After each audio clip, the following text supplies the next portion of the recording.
I want to share a story with you today.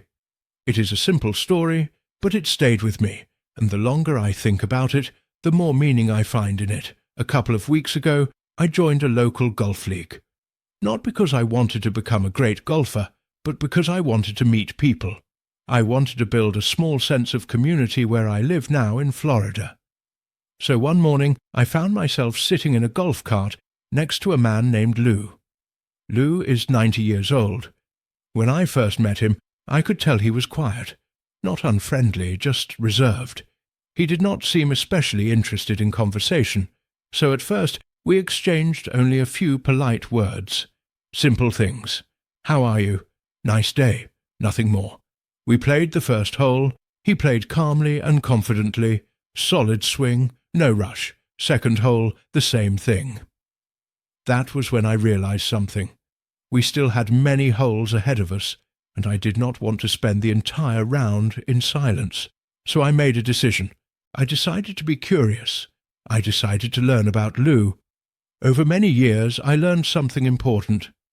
When you genuinely want to understand someone, you ask about their life. People often open up when they feel seen and heard. So I asked simple questions, nothing intrusive, just honest interest. Within about 15 minutes, Lou began to talk. He told me his age. He told me how long he had been playing golf. He mentioned his score that day, which was impressive. But more importantly, he shared pieces of his life. He talked about his work. He talked about decisions he had made over the years. He talked about the way his life changed after his wife passed away many years ago. That part was clearly difficult for him, even now. And then he shared something very personal. He said that his biggest concern was spending the rest of his life alone, not having a partner to share his days with. That thought weighed on him. But what struck me most was not what he feared. It was how he chose to live anyway. Lou described his days with clarity and intention. He gets up early every morning. He exercises 6 days a week. Some days he rides a stationary bicycle for about 15 minutes. He used to ride outdoors, but at some point he realized he wanted to reduce the risk of falling. So he adapted. 3 days a week he lifts weights. Nothing extreme, just enough to stay strong. He reads every day, not just a little, a lot. Every morning at 5:30 he gets a phone call from his 2 sons. They talk about business. Lou is still actively involved in the work he built years ago. He owns real estate, and his sons manage much of it now, but they value his perspective. They review numbers together. They talk through challenges and wins. Lou works 6 days a week. Not because he has to, because he wants to stay engaged. Then I asked him a simple question. What do you do on the 7th day? His face changed immediately. He smiled. Sunday, he said, is his favorite day. He wakes up early, as usual. He cooks himself breakfast. He reads for a while. Then, around midday, he prepares a special meal. He makes a simple sauce for pasta. He enjoys one bowl. It is the only day of the week he eats it.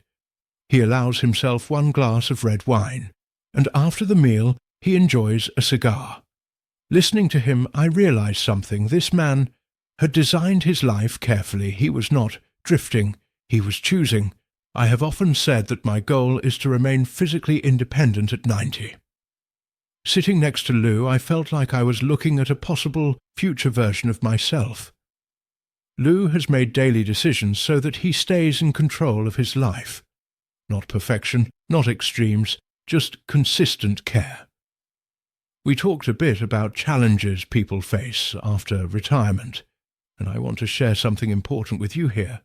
When people step away from a structured career, 3 powerful forces often appear.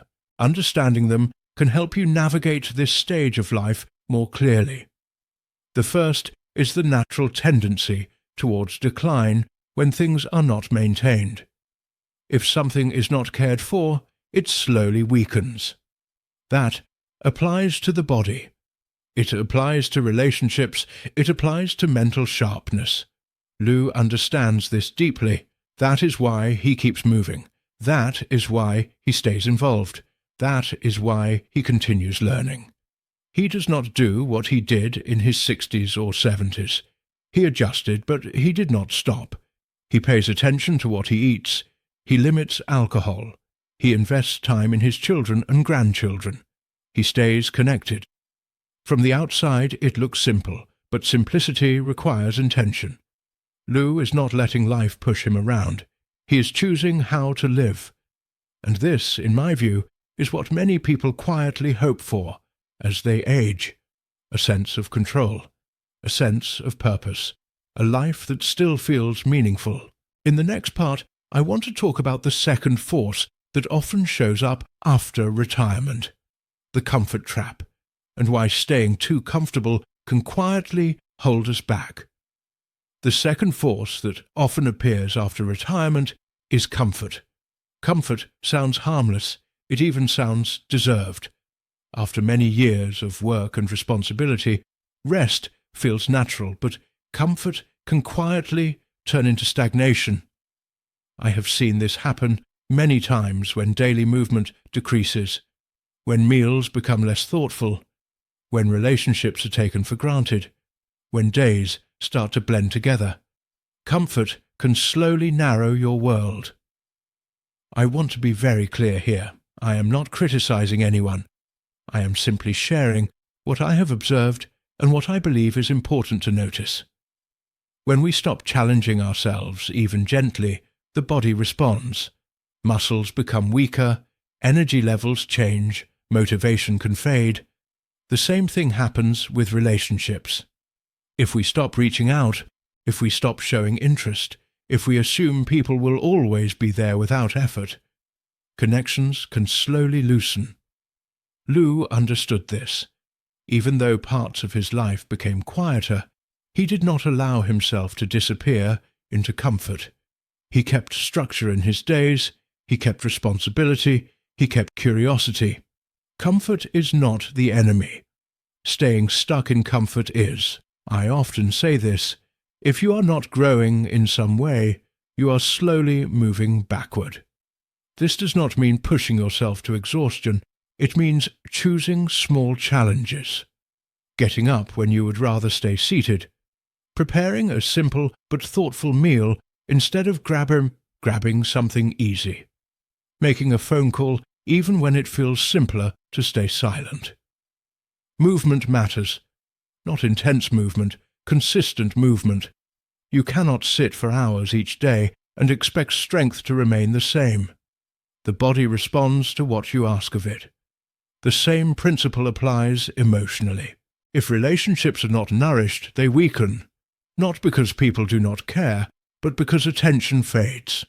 I believe it is just as important to nourish others as it is to nourish ourselves. When you encourage a friend to move more, to laugh more, to step slightly outside their routine, something interesting happens. They feel better, and so do you. People enjoy being around those who bring energy and presence into a room. This does not require being loud or entertaining. It requires being engaged. Comfort zones did not help us grow earlier in life. They do not help us now either. Growth often comes from gentle pressure, not force, just consistency. This might mean walking for 10 minutes between television programs. This might mean standing up and stretching every hour. This might mean reducing habits that no longer serve you. I often recommend looking honestly at daily patterns, not with judgment, with curiosity. If you feel you are watching too much television, consider replacing just one block of time with a walk or light movement. If alcohol has become more frequent than you would like, try reducing it slowly rather than all at once. If food choices feel automatic, begin by changing one meal. Small changes matter. Another important part of growth is the people you surround yourself with. Environment shapes behavior. If everyone around you wants to sit and watch screens all day, it becomes harder to stay active. This is not about cutting people out. It is about expanding your circle. Seek out people who want to learn, who want to move, who want to talk about ideas and experiences. You do not need many people, just a few who value growth. Now there is another force that plays a role here, and it may be the most important one: daily choices. Every day we make hundreds of small decisions. Most of them happen automatically. What time we wake up, what we eat, how we start the morning, whether we move or stay still. These choices shape our direction more than big goals ever do. I want to share a personal example, not as a rule, just as an illustration. I wake up early, very early. Not because everyone should do this, but because it works for me. I do not think of my morning as a routine, I think of it as a ritual. It changes over time, I adjust it, I refine it, but the structure remains. I spend quiet time reading, I eat something simple, I write a few thoughts, I prepare mentally for the day, then I move my body. Most days that means going to the gym. I am not suggesting you wake up at the same time I do. That is not the point. The point is consistency.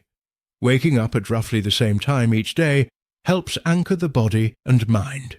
Having a set of habits that you return to gives stability. You can miss a day, you can adjust, nothing is ruined. But when an action is repeated long enough, it becomes part of who you are. There is research suggesting that repeating an action for a certain number of days makes it easier to continue than to stop. The exact number is less important than the idea itself. Consistency builds identity. So the question becomes this: what kind of person are you becoming through your daily habits? In the next part, I want to bring everything together: vision, daily actions, growth, and how to take ownership without pressure or guilt. Now let us bring everything together. We talked about daily care, we talked about comfort and growth, we talked about habits and choices. There is one more piece that ties all of this into something practical. Vision. Without a clear vision, daily actions feel random. With a vision, even small efforts have meaning. A vision does not need to be dramatic. It does not need to impress anyone else. It only needs to feel true to you. When I met Lou, something became very clear to me. He was living his vision. Not because he wrote it down years ago, but because his actions matched it. He wanted to remain independent, so he moved his body. He wanted to stay connected. So he stayed involved with his family and work. He wanted enjoyment without excess. So he created simple weekly rituals. That is what vision looks like in real life. One way to think about this is to look at different areas of your life: physical well-being, mental engagement, relationships, your closest partnership if you have one, your sense of contribution to others, personal growth, and your inner life or spiritual direction. You do not need to be perfect in any of these areas. No one is. The important question is simple: where are you now and where would you like to be?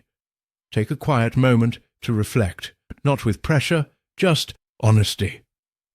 Once you have a general direction, your daily actions begin to make sense. Vision drives behavior. For example, I go to the gym early in the morning not because I enjoy alarms.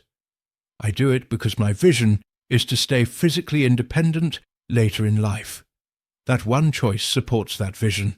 Your actions may look completely different. That is perfectly fine. Maybe your vision includes walking comfortably each day.